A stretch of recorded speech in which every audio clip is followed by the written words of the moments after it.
नमस्कार दोस्तों, मेरा नाम Suresh Pancharmani, cofounder and chief visionary officer तजुर्बा, 42 years of experience, serial entrepreneur, presidential awarded and मेरी खुद की कंपनी का एक 300 गुना oversubscribe IPO। I am a certified business coach with specialisation 3x your business and profits.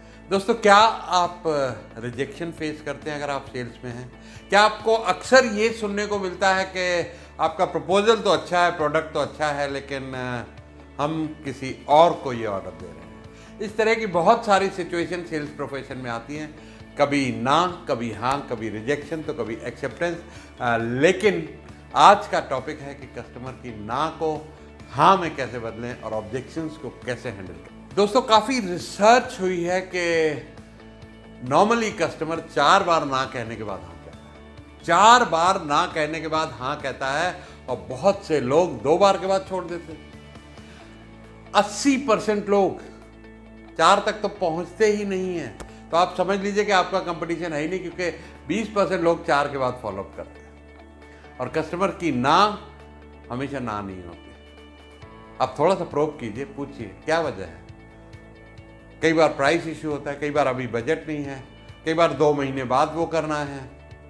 जो भी उनके चैलेंजेस हों, थोड़ा बात को आगे बढ़ाइए, पूछिए कि करना क्या वजह है, आप क्यों ना कह रहे हैं। कई बार बिजी होते हैं, फोन नहीं उठाते, आप 2 बार फॉलोअप करके छोड़ देते हैं। तो याद रखिए कि कम से कम 5 बार के बाद कस्टमर तो वैसे ही हाँ कहेगा, और अगर ना कह दिए तो क्या उसकी ना का मतलब ना है या कोई और वजह है, या अभी उसके पास बजट नहीं है, या उतने पैसे नहीं हैं, या अभी टाइम नहीं है, बिजी बहुत है, या कुछ टाइम बाद डिसीजन लेना है। तो जब तक ये सारे फैक्ट्स आप जान न लें, तब तक कस्टमर की ना को ना की तरह नहीं लेना है, हाँ में बदलने की आपको पूरी कोशिश करते रहना है। दोस्तों, अगर बहुत ज़्यादा आपको ना सुननी पड़ रही है, आपकी कन्वर्जन इज़ वेरी लो, इसका मतलब क्या है? इसका मतलब है कहीं ना कहीं आपकी सेल्स स्ट्रेटेजी में कमी है, आपकी पिच में कमी है, आपकी क्लोजिंग में कमी है, वो आपको सीखनी पड़ेगी। अगर आपकी क्लोजिंग परसेंटेज 80% से ऊपर नहीं है, 1-to-1 इंटरेक्शन, अगर आप 1-to-1 मिलते हैं कस्टमर को और 80% से ऊपर आपकी क्लोजिंग नहीं है, तो आपको क्लोजिंग सीखनी चाहिए। मेरी एक बहुत सुंदर किताब है, closing your sales using NLP, उसको जरूर पढ़ें। अभी और भी बहुत मैं किताबें सेल्स के ऊपर लिखूंगा, जितनी उसके ऊपर आप महारत हासिल कर सके जरूर करिए, क्योंकि अगर सेल्स कन्वर्जन नहीं हो रही है, हो सकता है प्रॉब्लम आप में हो। आपको अपनी सेल्स पिच इंप्रूव करनी है, अपनी प्राइसिंग स्ट्रेटजी इंप्रूव करनी है, अपनी फॉलोअप स्ट्रेटजी इंप्रूव करनी है, और भी बहुत हो सकता है आपका ड्रेसअप बढ़िया नहीं हो, कस्टमर आपको देख के पसंद नहीं करते हो, उस पर भी ध्यान दीजिए। इमेज कंसल्टेंट कहते हैं कि पहले 7 सेकंड में सबकॉन्शियसली कस्टमर डिसाइड आपसे काम करना है कि नहीं करना है। So it's very important to invest. मैं इन्वेस्ट वर्ड कह रहा हूँ, स्पेंड नहीं कह रहा हूँ। इन्वेस्टमेंट है ये कि इमेज कंसल्टेंट हायर करें कोई, ताकि आप किस तरीके से अच्छे कलर, आप देख रहे हैं इस टाइम मेरा ब्लू जैकेट है, ब्लू टाई है, ब्लू शर्ट है, ब्लू ट्राउजर है, तो किस हिसाब से आप ड्रेस और एड्रेस का एक कमाल होता है। तो ड्रेस पे तो जरूर ध्यान दें। फिर आपकी बॉडी लैंग्वेज है, आपका बोलना कितना बढ़िया है, आपकी स्माइल कैसी है, आपका विजिटिंग कार्ड कैसा है, आपकी वेबसाइट कैसी है, फिर आपकी पिच कैसी है, आपकी प्रोडक्ट कैसी है, आपके पास टेस्टिमोनियल कितने हैं। बहुत सारे फैक्टर्स मिला के क्लोजिंग होती है दोस्तों। It doesn't depend on one factor, work on all the factors. कहीं रीज़न आप तो नहीं है नो के, अगर आप अपने को बदलेंगे तो ये ना को हाँ में आसानी हो जाएगी बदलने में। एक कॉमन ऑब्जेक्शन, वैसे तो कई सारे ऑब्जेक्शन होते हैं कि कोई जल्दी नहीं है, आराम से कर लेंगे, पैसे नहीं है, कोई डिज़ायर उतनी स्ट्रांग नहीं है, या ट्रस्ट नहीं है आपकी कंपनी के ऊपर। लेकिन एक कॉमन ऑब्जेक्शन जो हम सबको सेल्स प्रोफेशनल्स को फेस करना पड़ता है कि अभी पैसे नहीं है, बजट नहीं है। तो दोस्तों, उसके कई सारे रास्ते आते हैं। जैसे मेरे को कोचिंग में लोग कहते हैं अभी पैसे नहीं है, तो मैं इंस्टॉलमेंट बांध देता हूँ, उनको ऐसे क्रेडिट कार्ड के लिंक देता हूँ जिसमें आसानी से वो छोटी सी किस्तें बांध सकते हैं।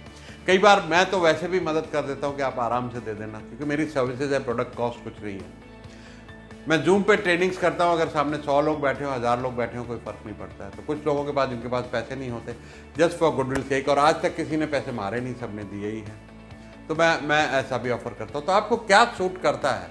इंस्टॉलमेंट सूट करता है, कोई और तरीका सूट करता है, पोस्ट डेटेड चेक सूट करते हैं, पैसे के बजट को लेके ट्रस्ट नहीं है आपके पास, टेस्टिमोनियल होने चाहिए बहुत सारे।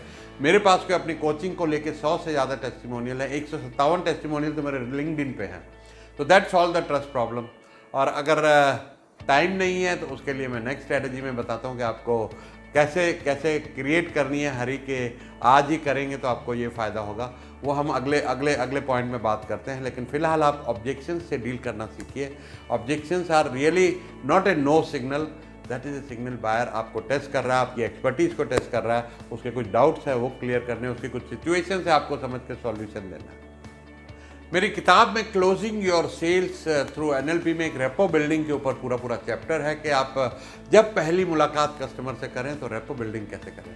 रेपो बिल्डिंग होता है कि कई सारे फ्रेजेस, जैसे मेरा अगर तकिया कलाम है कि दिस इज़ फैंटास्टिक प्रोडक्ट, तो आपको फैंटास्टिक वर्ड यूज़ करना है। ऐसी कुछ बहुत सारी मैंने हैक्स दिए हैं, बहुत सारी ऐसी स्ट्रेटजीज दी हैं जिसके ज़रिए आप कस्टमर से एकदम रेपो बिल्टअप कर सकते हैं। अगर आप उसके ऑफिस जा रहे हैं, उसकी जेन्युइनली आपको टाई अच्छी लगी है तो थोड़ी टाई की कॉम्प्लीमेंट दे दें।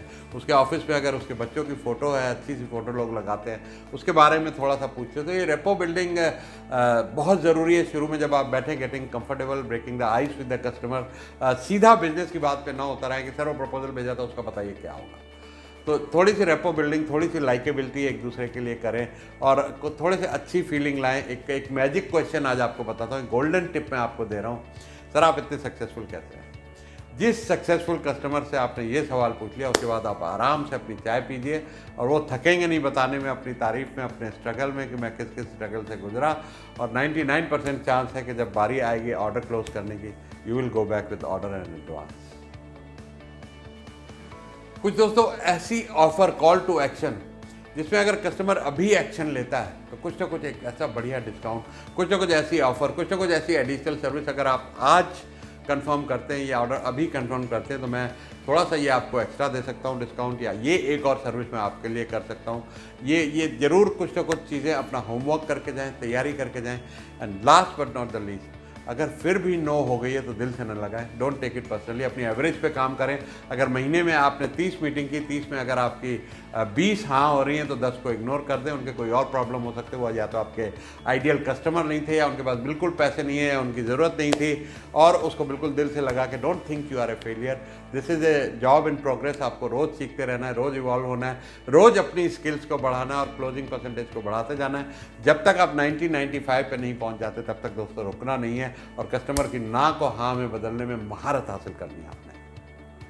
तो दोस्तों ये वीडियो आपको कैसा लगा जरूर कमेंट बॉक्स में अपने कमेंट दीजिए, अपना फीडबैक दीजिए। आपको और किस तरह टॉपिक्स के ऊपर मुझे वीडियो बनाने हैं, आपके सुझाव बहुत अच्छे रहेंगे, बहुत लोगों के काम आएंगे, और मुझे भी बहुत कुछ रिसर्च करने का मौका मिलेगा। टॉपिक्स की मेरे पास कमी नहीं है, आपने बताना है कि आपको कौन सा टॉपिक पसंद है।